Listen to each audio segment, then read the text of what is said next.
Good day, everyone. This is KW, the Blue Collar Worker, back at it again with a new video. This video is titled Being One of the Rich and Famous. This is going to probably be a fun video for me.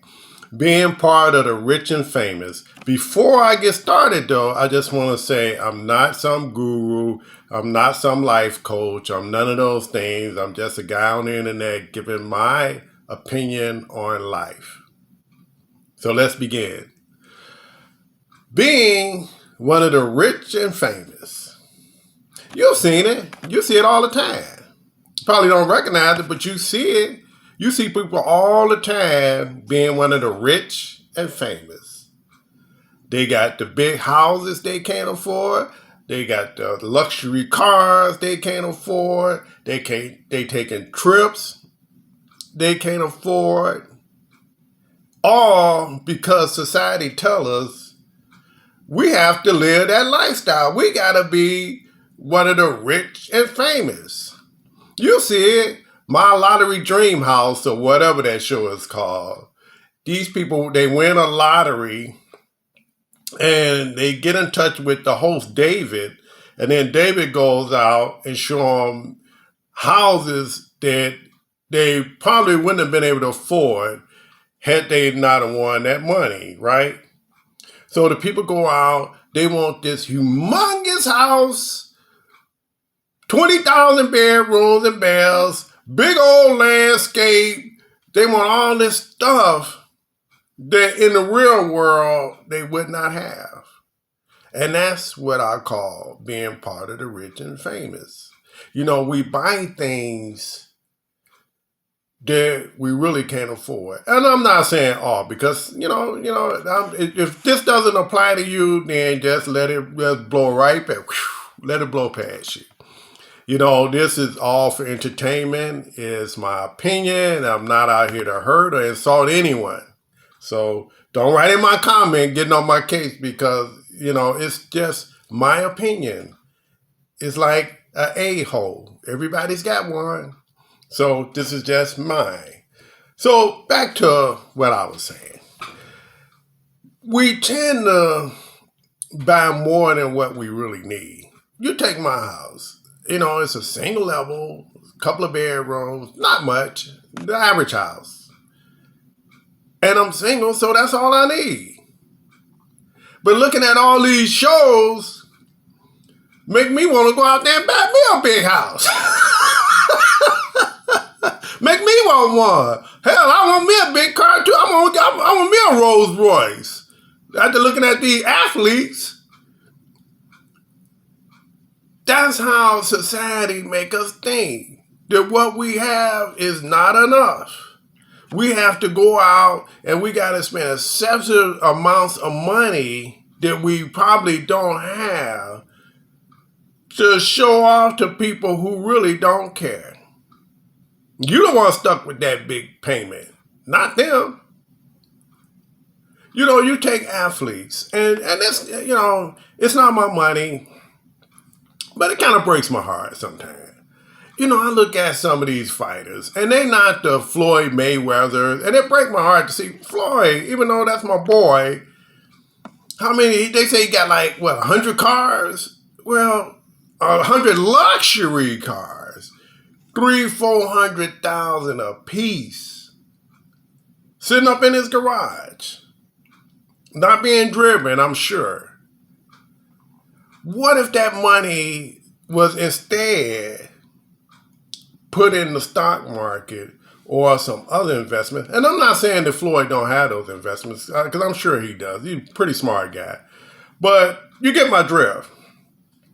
If you put that money in an investment that's making you money, now you got even more money to work with.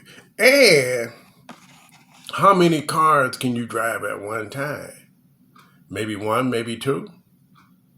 But to have a whole garage full of cars that's depreciating and not making you any money, but don't quote me on that because I don't know what. Do luxury cars appreciate or do they depreciate? Leave it in my comment section on whether luxury cars depreciate. Now, I know regular cars depreciate. So, having said that, I'm going to go with they probably depreciate. And let's take these big mega mansions. If it's just one or two people, do y'all really need all that space? And then what about the grounds on it? Every time I look at these shows about average people buying these major purchases, a big mansion with maybe 2-3 people, first thing I look at is who's gonna cut that grass out there? I mean, I got the average yard, and that's a pain. So imagine if you got like a big old mansion, you're not cutting that grass. You're not trimming those hedges. You're not doing that pool. Chances are you probably have to have somebody come in, do your landscape, clean your pool, trim the hedges, clean around the property. I mean, how much money are we talking? Just on those things alone. Then you got these luxurious cars, and some of them are gas guzzlers, and then they don't get good mileage, and then they really don't ride as well as a conventional car. So now, how much is that costing you? And then, are you buying these big mansions or big houses with cash? Or are you taking out a mortgage on them? And let's look at this. And a lot of boxers are doing this. If you're living this lifestyle, right? How many years do you think you're going to have in the ring? Because the average age in the ring is probably about, maybe, if you're an elite fighter, probably about 32. I would think 33. Leave it in the comment box if it's more than that. But I would think that's all you have. So now, yeah, you got them big paydays, but once you start fighting, them paydays going to dry up. So what do? Do you invest your money and get something more reasonable? Maybe not a big mega mansion, maybe just a nice house. Whereas that you can live in, you can grow a family one day, and when you retire, hopefully you paid it off, with your winnings, and it's not, the upkeep isn't that expensive. And then you gotta ask yourself, well, what is the taxes on it? A modest house, like, man, I got decent taxes. So what if you live in a really affluent area in a mega mansion? What is your taxes going to be like? Especially when you start playing basketball, boxing, football, whatever. You have to plan for when you sit down. What is the money going to look like? And that's like in one of my other videos I did saying, have a plan. What is your plan? I got a plan, and I'm working on my plan right now. I know that I could never work forever. Nobody's going to work forever. You got a few that try to go the distance. But the point I'm making is you have to have a plan. So if you decide that you don't want to work to 80, you don't have to. And if you got money, do the right things. But let's say if I won the lottery. Let's keep it real. I didn't win the lottery, so I don't want nobody knocking down my door. But let's say if I won a lottery. First thing I would probably do is probably get some type of accountant that's familiar with lottery winnings. And then I would get me some type of attorney that knows finance. And then I would probably, give me a modest house, to live in. And then I would, depending on how much I made, if it was $1 million, the state the government gonna take about, what is it? Is it a third of it? So if they take a third of your winnings, now you don't have $1 million anymore. You probably got about 700,000, a little bit more, a little bit less. So now you're not a millionaire anymore.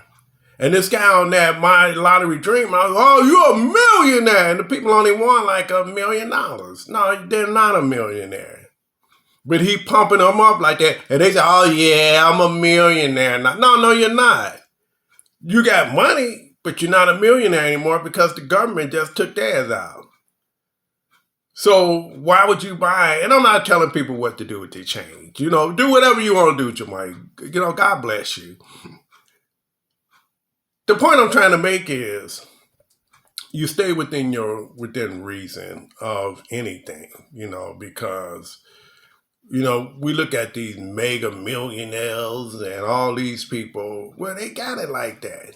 They can afford a jet and mega mansions and islands and cars that you only could drive sometime. They got it like that.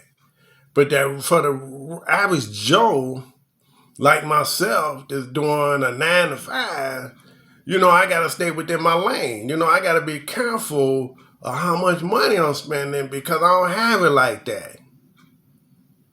You know, I can go out there and flaunt, but then at the end of the day, when I come back home and them bills sitting on that table, now what? Yeah, you can impress them girls all you want to. You know, nice clothes and nice car and all that, but nobody's helping you pay them bills. You know, them bills gonna roll in whether you working or not. That's just the way it works. You know, the bills don't stop because you don't have the money. No, them bills gonna keep on coming in. Next thing you know, the tow truck gonna pull up in front of your house. You gonna be taking off with the car, and then they gonna tell you gotta give up your mega mansion. So you live within your means. You know, but like I say, society tells us we all have to live like the rich and the famous, and there's nothing wrong with that. There's nothing wrong with dreaming. I dream all the time. You know, in fact, to get what you want in life, you first have to dream about what you want, have an idea of what you want. Then you go out and execute it. But this video is about being one of the rich and famous when we're not the rich and famous. And if you're one of the rich and famous, you know, my hat goes off to you. This video don't apply to you. And if it ain't you, then it don't apply to you. It's just my opinion. And I'm not out to hurt anyone. These are videos for entertainment only. It's not to hurt anyone or offend anyone. So if I have, forgive me. But like I say, we have to live within our means. You know, we can't go out buying cars and big houses and fancy clothes and jewelry and all that other stuff that don't make you no money. You know, we have to, you know, we get a few dollars, hey, park it in the right investment. Maybe over time it'll make you some money. Those are the things to do. And buy a house that you can afford. Even in hard time, what if you lose your job? If you got a $500,000 crib, then it's going to probably be hard for you to pay the bills on it. But if you get one where it's fairly reasonably priced, then you might be okay. Same thing with a car. I just got a regular car. Now I admire people with really nice cars, Lexuses, Cadillacs, and this and that. Man, they beautiful. But I got a car that gets me to point A to point B that's reliable, and I don't have a car payment on it. You know, so if something happens, you know, I got a house that I live in that's not going to kill me, and I got a car that's paid for, so I might be okay. But if I go out and I buy me a $500,000 house and a nice luxury, 1 or 2 luxury cars and all that, chances are if you lose that high-paying job, you might be in trouble. And same thing with the lottery. They say majority of the people that win the lottery is broke within 4 to 5 years. They say boxers, basketball players, football players, same thing. You know, so we just have to be a little bit more frugal, in my opinion, with our dollars. Don't worry about what the Joneses have. What the Joneses have is what the Joneses have. You worry about what you have, what you can afford. And I think you'll be in a better place. Again, this is KW, the blue collar worker, back at it again with my new video, being one of the rich and famous. Thank you guys. Look forward to seeing you in my next video. Have a great day.